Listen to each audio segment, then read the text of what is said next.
qui s'impose malgré effectivement quelques problèmes, quelques frustrations. Évidemment, les frustrations, ça ne manque pas. Bon, mais enfin, il y a des frustrations dans tous les secteurs, mais nous essayons tout simplement de nous soutenons les collègues, mais vous savez que nous n'allons pas faire un bilan de ce qui s'est passé. Je crois qu'entre le gouvernement et les enseignants, il y a eu des choses qui ont été faites, n'est-ce pas? Il y a des avancées, mais bien entendu, il y a également des choses qui restent à faire. Mais nous devons aussi privilégier quelque part les enfants. C'est l'avenir. Nous ne pouvons pas totalement occulter le fait que nous avons des enfants, nous avons des petits frères, n'est-ce pas? Au-delà des revendications financières que nous pouvons avoir, n'est-ce pas? Il faut effectivement toujours se mettre en tête que nous avons des enfants, nous avons des petits frères et que, bon, d'une façon ou d'une autre, le patriotisme, dans une moindre mesure, dans les limites de l'acceptable, je reviens là-dessus. On peut dire qu'on est prêt puisque les convocations sont arrivées la semaine dernière. Pour ceux qui doivent aller dans le secrétariat, ceux qui doivent corriger, je pense que ça va aller. Pendant ce temps, ceux de la CONACYCET pourraient ne pas prendre part à ceci du fait de la crise à propos de leur salaire pensionné et de la rétention des bons de caisse. Et pour l'heure, la liste des enseignants retenus a été acheminée vers les différents centres. Ajoutez à cela les convocations officielles. Et ces inquiétudes sont évidemment formulées. Les examens nationaux vont-ils réellement se tenir dans la sérénité? Une interrogation qui peut-être trouve une réponse dans ce reportage signé Bertline Bengon en compagnie de Guy Sergi Zambou. D'un côté, le ministre de l'Éducation nationale qui tient une réunion pour s'assurer de l'effectivité des mesures prises pour la bonne organisation des examens nationaux qui devraient débuter ce lundi sur toute l'étendue du territoire. De l'autre, les membres du mouvement dynamique unitaire en Assemblée générale qui envisagent le boycott des 10 examens. L'un des premiers duels. L'autre duel se compose par ailleurs des enseignants membres de la CONACYCET pour qui il n'y aura pas d'examen si leur situation n'est pas réglée. La détention de leurs bons de caisse pour ne parler que de cela. Opposés à ces enseignants qui, eux, ne se plaignent de rien et envisagent débuter les examens à la date retenue sans hésitation. De duels dans cette situation. Tous tournent notamment autour de l'organisation ou non des examens nationaux. Dans tout cela, on se demande bien si ces examens vont se tenir ou pas. Ne penchant pour aucun de ses adversaires, nous attendons tout simplement le 13 juillet, dans quelques heures, pour savoir de ces deux qui aura remporté sur l'autre. Sur le terrain, ça se saura. Un mot d'économie dans ce TV Plus ce soir avec cette cérémonie de lancement officiel du partenariat entre Move Gabon et Oil Libya. Ce jour, dans le 6e arrondissement de la capitale gabonaise, il s'agira pour les deux entreprises, du moins les abonnés de Move et les clients de Oil Libya, de procéder à l'achat des produits pétroliers par le biais d'une carte électronique émise par l'opérateur de téléphonie mobile, Arnaud Manzard. Signature et échange de parts à faire. Move Gabon et Oil Libya confirment leur mariage économique. Les deux entités se lient dans un partenariat stratégique à travers le paiement électronique des produits pétroliers. Aujourd'hui, Oil Libya et Move, qui sont deux sociétés de premier plan, chacune dans leur domaine, ont pensé qu'elles devaient aller beaucoup plus loin, ensemble, en créant un partenariat qui permettra à tous leurs clients de pouvoir payer leur consommation de produits pétroliers avec un moyen tout aussi révolutionnaire que sécurisé, qu'est le paiement mobile Flouz qui vous est présenté aujourd'hui. Le nouveau système permettra de réduire significativement la manipulation d'espèces lors des achats, réduire également les vols et les agressions des clients et du personnel en station-service. L'enjeu ici est d'arriver à faire passer une part significative des achats dans les stations-service Oil Libya via Flouz. Et pour aider à l'adoption rapide du service, Move propose un avantage particulier aux clients fréquentant le réseau Oil Libya.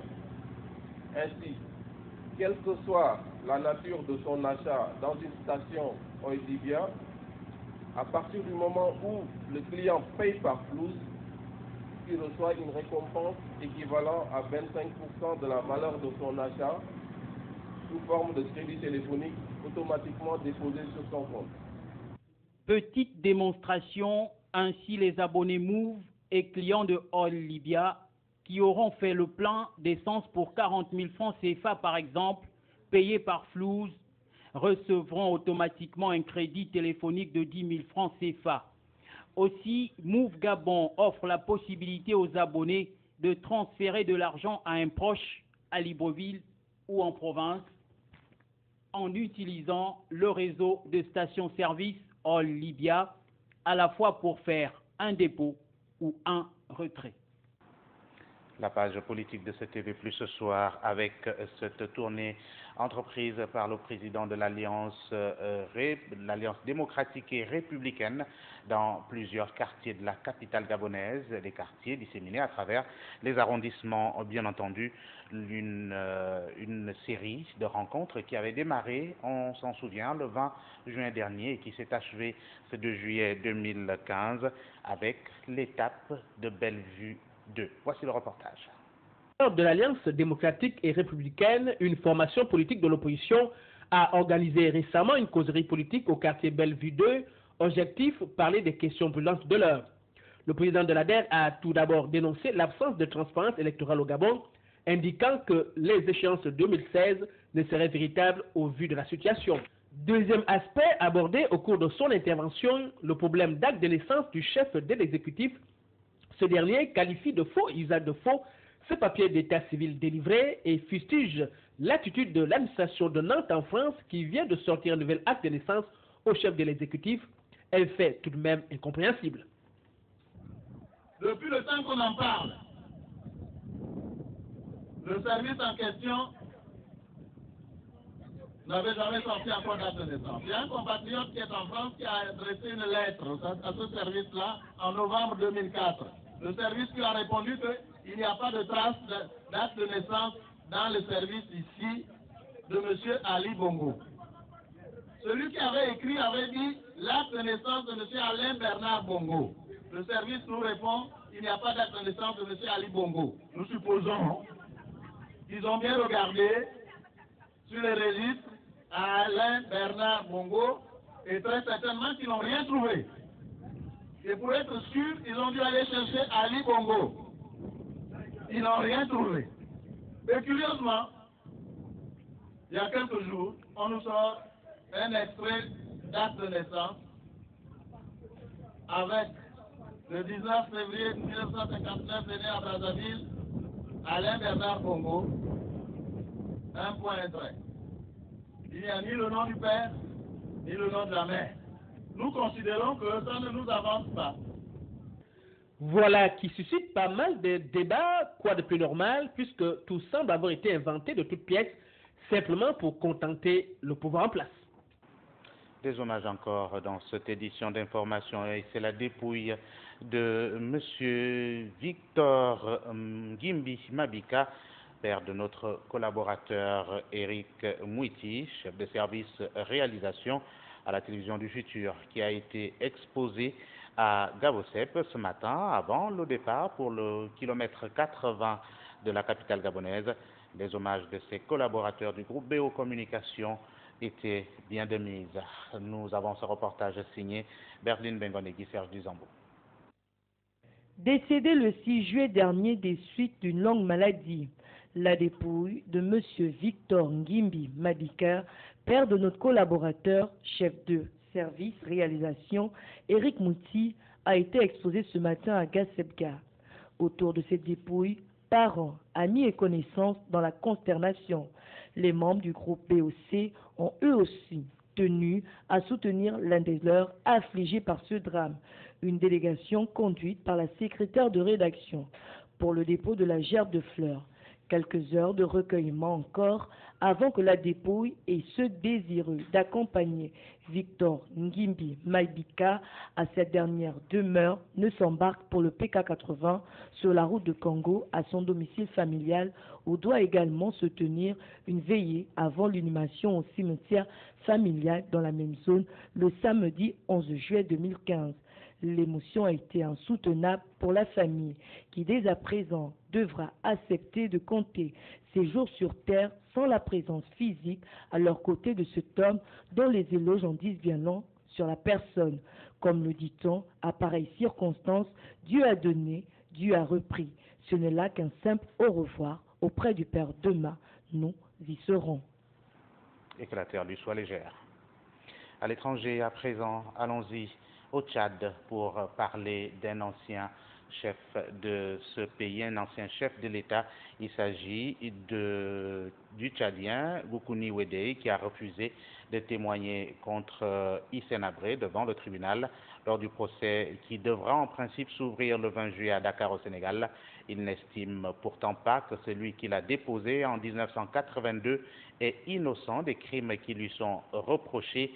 Longtemps, leurs destins furent liés, Hissène Habré et Goukouni Ouédéi, deux Toubou issus des branches distinctes, le premier étant Daza et le second Teda, qui sont nés à la même époque au cœur de la Seconde Guerre mondiale. Ils ont guerroyé pendant 20 ans ensemble, les 5 premières années, puis l'un contre l'autre. Ils ont connu également l'exil, les soutiens ambigus des puissants de ce monde, les défaites militaires, le désespoir certainement, mais aussi le pouvoir et à nouveau l'exil. Aujourd'hui, Hissène Habré attend son procès dans une prison dakaroise quand Goukouni, revenu au pays après une longue errance, mène des méditations dans le sud de la Libye.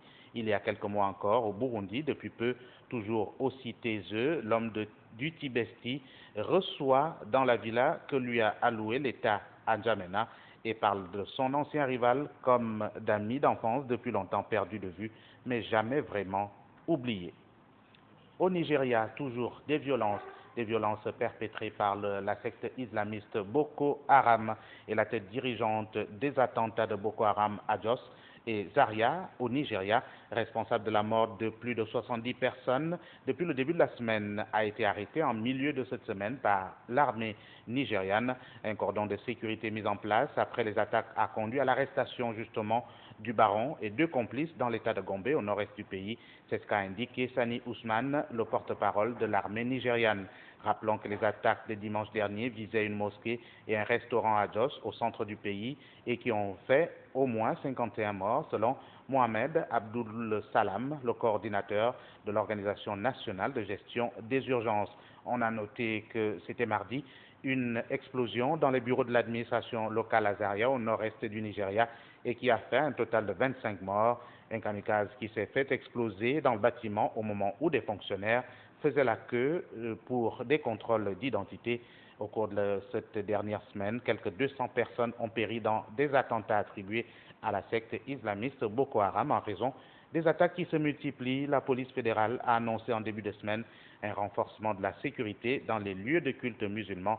Depuis l'élection du président Muhammadu Buhari, on note que plus de 550 personnes ont été tuées dans les violences attribuées à cette secte. Du sport à présent avec justement cette organisation liée à l'athlétisme, au championnat zonal, dans l'optique de permettre évidemment aux athlètes des différents clubs de préparer les championnats nationaux. Les choses semblent aller de bon train, ainsi que nous le précise ici Joël Franconcoulou. Les différents athlètes en quête de forme et de stabilité qui ont pris part à ces championnats zonaux à Libreville avaient tous à cœur d'améliorer leurs performances individuelles et respectives face au chaos entretenu dans cette fédération sportive par les différentes autorités du ministère de la Jeunesse et des Sports. Donc, le nouveau bureau fédéral n'est pas reconnu par les instances dirigeantes continentales et mondiales de l'athlétisme. Au programme, donc, pour ces athlètes, le 100 000 mètres, le 100 mètres hommes, le 80 mètres dames, les 800 mètres, 400 mètres et 200 mètres. Au finish, l'on a noté que si beaucoup d'athlètes ont été retenus pour les prochains championnats nationaux de cette discipline, mais que beaucoup reste encore à faire, car qu'on le veuille ou pas, l'athlétisme gabonais est malade, vraiment malade, et nécessite un traitement de choc pour qu'elle puisse véritablement rayonner.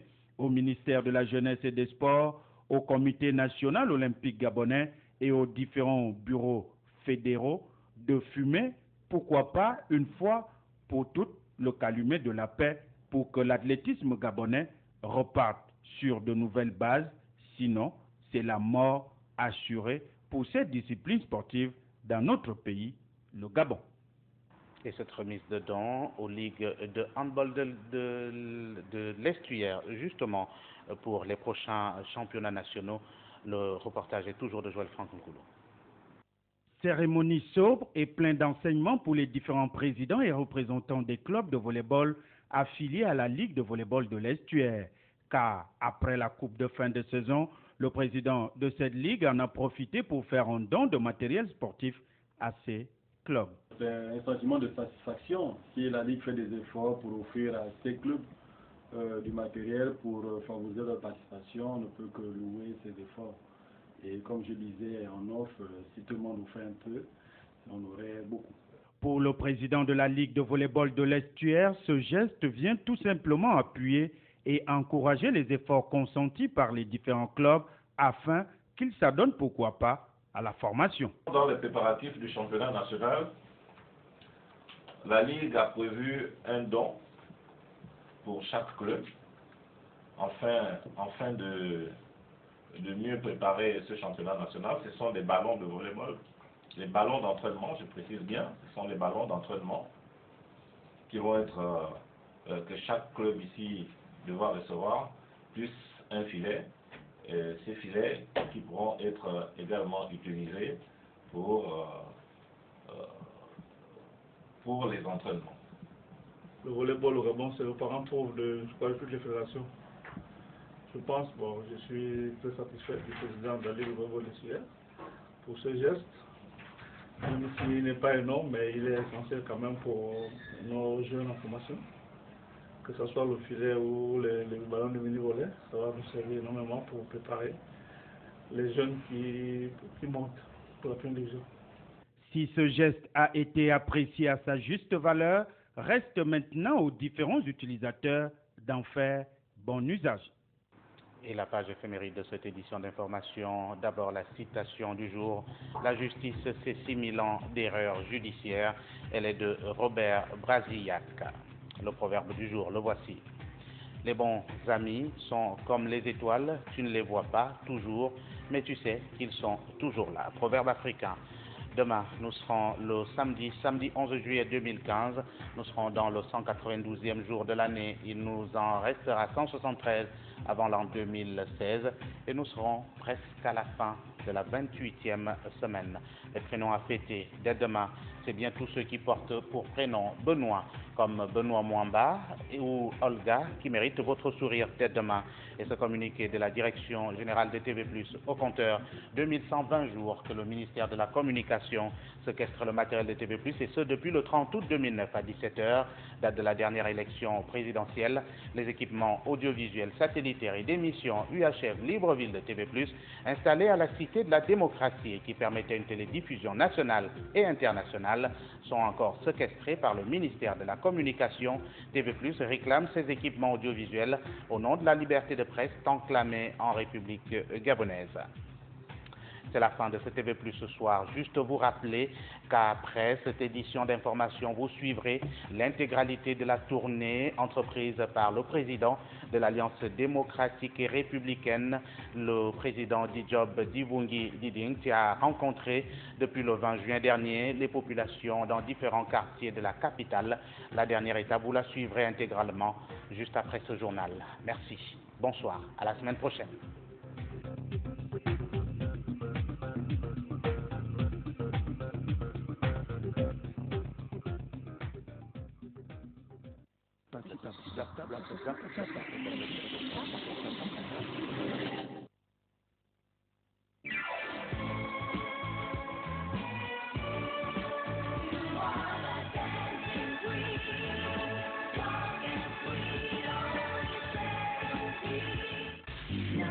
Libreville 93 FM.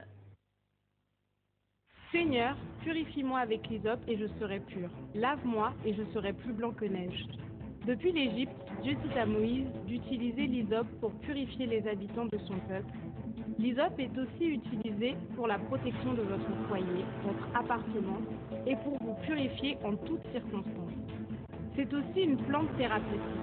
Et oui, plantez votre arbre à partir de 6 200 francs CFA. Nos points de vente, Cathédrale Sainte-Marie, Séminaire Saint-Jean, Mbolo, Maxi C'est Cadeau.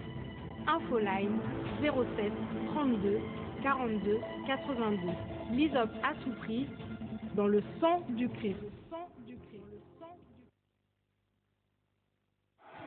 Roger envoie un coup de pied vers l'avant. Fait une belle passe à Lionel qui complète la balle vaillée. C'est parti.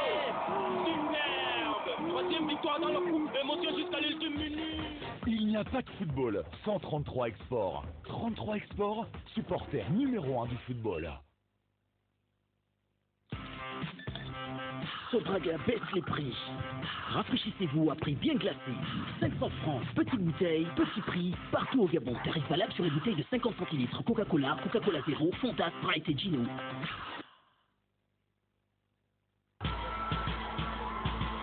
Tu peux aimer le rap ou danser les coupés décalés avec 2 ou 4 roues pour se déplacer. Tu peux porter en 3 pièces ou le panier traditionnel. Que tu sois manuel ou intellectuel, tu peux vivre en ville ou te détendre à la plage. Que tu sois du pays ou du passage.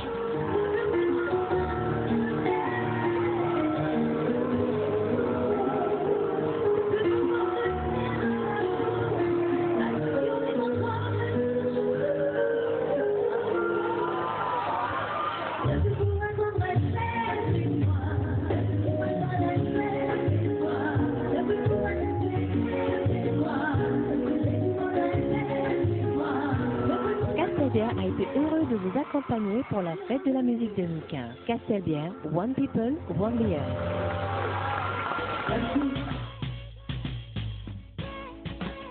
Castelbière, un peuple, une bière. Soif d'exotisme.